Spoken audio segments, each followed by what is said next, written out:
This is a story that we've been closely tracking on WION for the past few days. Well, North Korean leader Kim Jong-un is in Russia to meet Russian President Vladimir Putin. Many observers are extremely wary of this meeting, and it is not clear what the two leaders are planning. But the North Korean leader has disclosed that his visit to Russia is a clear show of strategic importance. The North Korean state media reports that Kim calls his visit a clear manifestation of the stand that North Korea is prioritizing the strategic importance of its relations with Russia. Now, this is Kim Jong-un's second known visit to Russia and his first trip abroad since the COVID-19 pandemic. Well, Kim arrived in Russia in his heavily armored private train on Tuesday. He then held a meeting with the Kremlin officials. The North Korean leader is expected to have traveled thereafter for a one-to-one meeting with Putin elsewhere in Russia's Far East.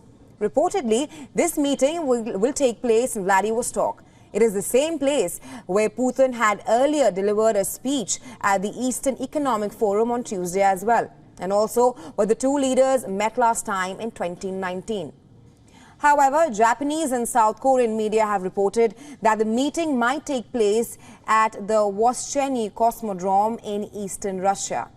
Now, this is now Russia's key space launch facility after coming into service in 2016. And it is located some 900 miles by road north of Vladivostok. Just like the place of the meeting, what's on table is also uncertain. Well, ahead of the meeting, Western nations as well as Ukraine have expressed concerns over a possible arms deal between the two nations. The UN Security Council members traded barbs on the issue on Tuesday. We will continue to identify, expose, and counter Russia's attempts to acquire military equipment from the DPRK or any other state that is prepared to support Russia's war against Ukraine. We urge the DPRK to cease its efforts to transfer arms to Russia. We also urge all member states to remind Russia of its Security Council obligations, remind Russia that any transfer of arms between the two countries would violate UN arms embargo on the DPRK that Russia itself has voted to adopt. Here's that Moscow is attempting to seek foreign sources to replenish its military arsenals.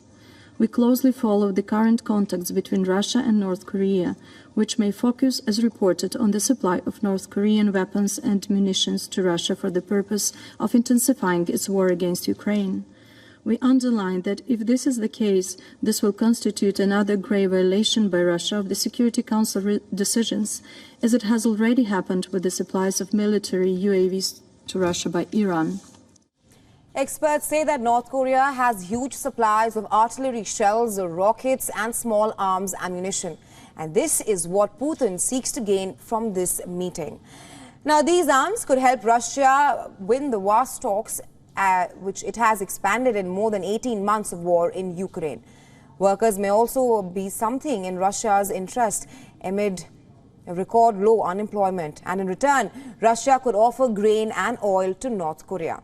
As the country faces food shortage amid heavy sanctions, Russia could also offer military technology as Kim looks to develop nuclear capabilities.